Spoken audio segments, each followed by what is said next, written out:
하나님의 말씀 아모스서 5장 25절부터 27절까지 말씀은 이것이 이제 너희가 포로로 잡혀갈 것이다 하는 예언이에요. 그리고 6장 1절로부터 7절까지도 너희의 그 교만함으로 인해서 너희가 그 교만한 죄악상이 어떠한가 하는 것을 이야기하고, 그 다음에 포로에 이제 잡혀갈 것이다 하는 이야기를 하는 것입니다. 구체적으로 보겠습니다.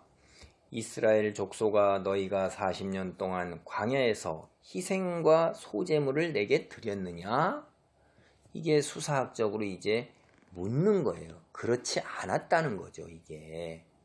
그러니까 너희 이스라엘 족속의 죄가 40년 동안 가나안 땅을 나와서 방황할 때에도 희생과 소제물을 내게 드렸느냐 하는 이야기하고서, 이게 하나님께 희생과 소제물을 드리긴 드렸는데 이게 그 자기 방식으로 하나님이 말씀하시는 그러한 방식으로 드리지 않았다 하는 이야기를 하고 있는 것입니다.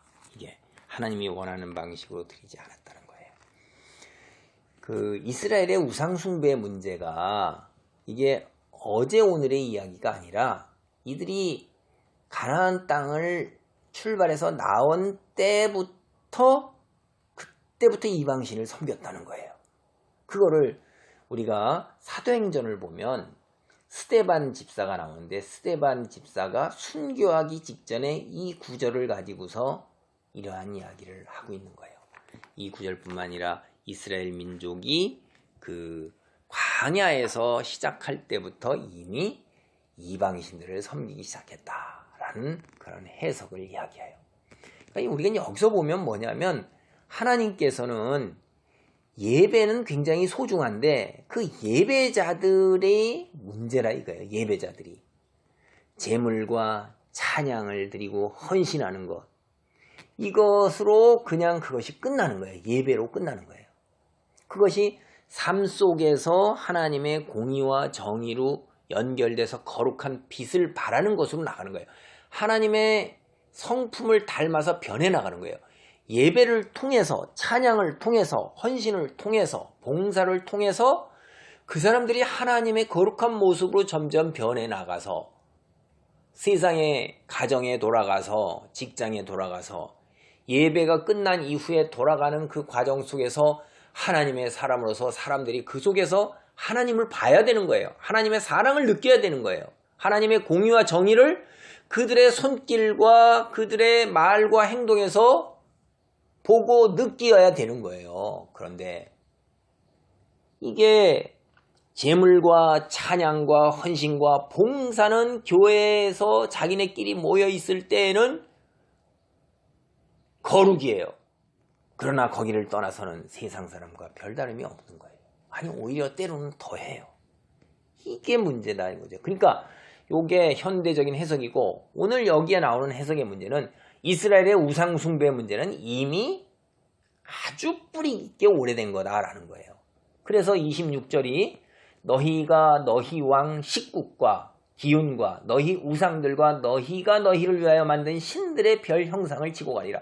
이들이 지고 가는 게 다 뭐예요? 하나님의 말씀이고 하나님께 순종하고 그것이 몸의 흔적으로 남아있고 늘 가까이 있는 게 아니라, 이게 식굿, 기운, 이거는 히브리 발음 그대로인데 정확히 뭔지 모르지만 우상이라는 거예요. 그리고 너희를 그러니까 스스로 만든 별 형상, 점성술이 유행했다고 그랬죠, 고대. 그러니까 별 형상, 이런 신들, 이게 여러분, 여기에 우리가 이제 식굿이나 기운이나 이런 거, 별 형상, 이런 것이 뭐냐면 대개 학자들의 이런 해석이 하는 건데, 이 토성을 갖다가 신으로 신격화시킨 거예요. 이게 이제 아시리아에 뭐 사쿠투나 카유안 이런 신이 있었는데, 식군과 기욤이 바로 그런 거라는 거예요. 그래서 어쨌든 뭐 정확히 이제 그렇게 모른다 할지라도 별 형상이라는 것, 이런 점성술을 숭배하는 것을 이야기를 하는 거예요. 이것을 뭐라고 우리가 사도행전을 보면 스데반이 뭐라고 얘기를 하고 있냐면 사도행전 7장 39절로 43절까지 보겠습니다. 우리 조상들이 모세에게 복종하지 아니하고자 하여 거절하며 그 마음이 도리어 애굽으로 향하여 아론도로 이르되 우리를 인도할 신들을 우리를 위하여 만들라. 애굽 땅에서 우리를 인도하던 이 모세는 어떻게 되었는지 알지 못하노라 하고 그때 그들이 송아지를 만들어 그 우상 앞에 제사하며 자기 손으로 만든 것을 기뻐하더니 하나님이 외면하사 그들을 그 하늘의 군대 섬기는 일에 버려두셨으니 점성술 섬기는 거예요. 천사도 숭배하고요. 이는 선지자의 책에 기록된 바 이스라엘의 집이여 너희가 광야에서 40년간 희생과 제물을 내게 드린 일이 있었느냐? 이게 아니라는 거예요. 하나님께 진정으로 제사를 드리지 않고 본질과 의미를 떠나서 자기를 위해서 드리는 거예요. 인간을 위해서. 응? 여호와 하나님이라고 섬기지만은 사실은 그게 누구냐면 43절에 보면 몰록의 장막과 신 레판의 별을 받들었으며 이것은 너희가 절하고자 하여 만든 형상이로다. 내가 너희를 바벨론 밖으로 옮기리라 함과 같으니라. 내가 너희를 바벨론 밖으로 옮기리라. 포로로 잡혀가겠다는 얘기죠. 그래서 그 결과가 세상 우상 섬긴 결과가 너희는 포로로 끌려가게 된다 하는 이 예언이에요. 다시 돌아와서 우리가 아모스서 4장 27절입니다. 내가 너희를 다맥색 박으로 잡혀가게 하리라. 그의 이름이 만군의 하나님이라 불리우는 여호와께서 말씀하셨느니라. 아모스서 5장 27절 말씀입니다. 그러니까 다맥색은 어디에 있어요? 이스라엘 밖에 있는 거예요. 오늘로 치면 다마스커스예요. 다마스커스 밖으로 나간다는 게 뭐예요? 북이스라엘 살던 그 땅을 떠나서 이제 그 지경을 넘어서서 더 잡혀간다 이 말이에요. 하나님께서 직접 말씀하신 거예요. 하나님은 어떻게 해요? 이스라엘의 왕이셔요.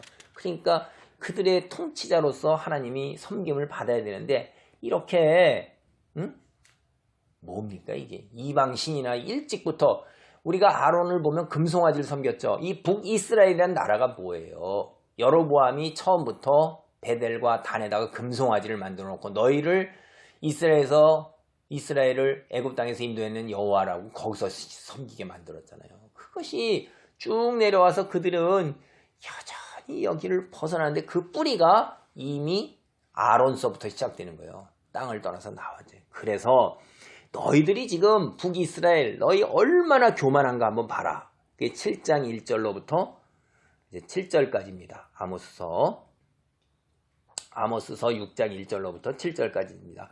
화 있을진저 시온에서 교만한 자와 사마리아 산에서 마음이 든든한 자 곧 이스라엘 백성들의 머리인 지도자들이여 이스라엘 집이 그들을 따르는도다.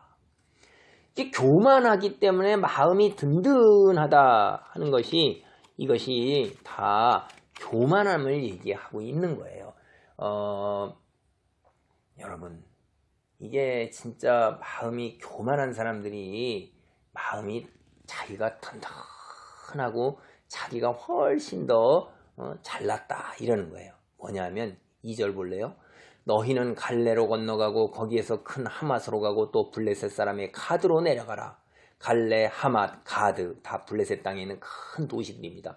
너희가 이 나라들보다 나으냐? 그 영토가 너희 영토보다 넓으냐? 이거 묻는 거죠. 실제 그렇다는 거예요? 안 그렇다는 거예요? 이렇게 거꾸로 물으면 너희는 블레셋 나라보다도 못하고 영토도 거기보다 작다는 거예요. 근데 북이스라엘이요. 마음이 교만하고 마음이 든든해서 백성의 머리인 지도자들이 그렇게 교만하기 짝이 없는 거예요. 어떻게 교만하냐? 이때 당대에 북이스라엘과 남유다가 솔로몬 이후에 최대의 영화와 부귀를 누린다고 그랬죠. 정치적으로도 자기네 힘들로 군사적 외교적으로 안정되어 있다고 그랬죠.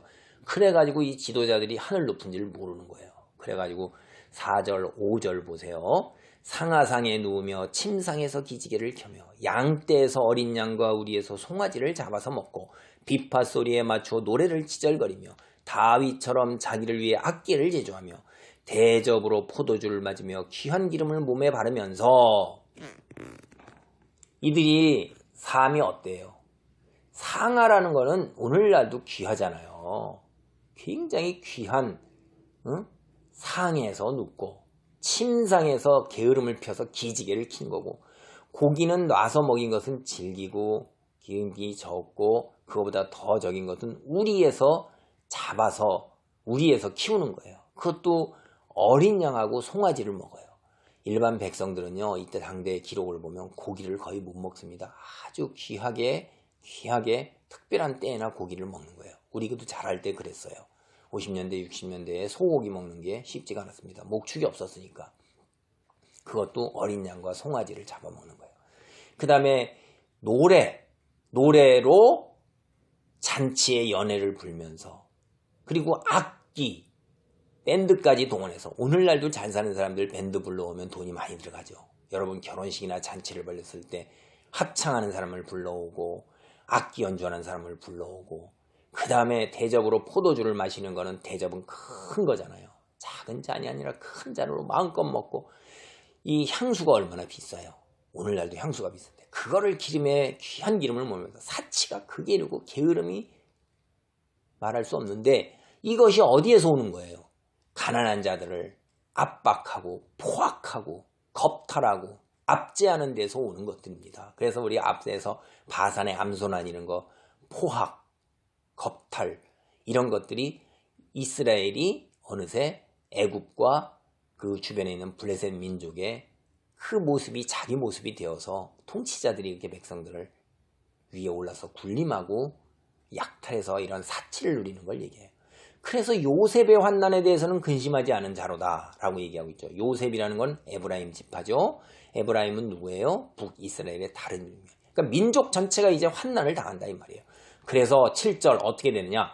그러므로 그들이 이제는 사로잡히는 자 중에 앞서 사로잡히리니 기지개 켜는 자의 떠드는 소리가 그치리라. 이제 교만하고 마음이 든든해가지고 위에서 했던 이런 행했던 것들 있죠? 침상에서 상하에서 기지개 켜면서 노래, 합창, 악기, 밴드, 온갖 활락 속에 있는 그런 소리가 싹 다 사라진 거예요. 그리고 이제 그들은 어떻게 돼요? 지도자들이 포로 중에서 제일 앞장서서 코가 깨어서 줄에 묶여서, 코에 포승줄에 묶일 뿐만 아니라 코에 갈구리로 해가지고 글로 줄줄이 꿰서 끌려가는 것. 우리 앞자리에서 봤을 때 다마스커스 밖으로 끌려가는 예언이 있었죠.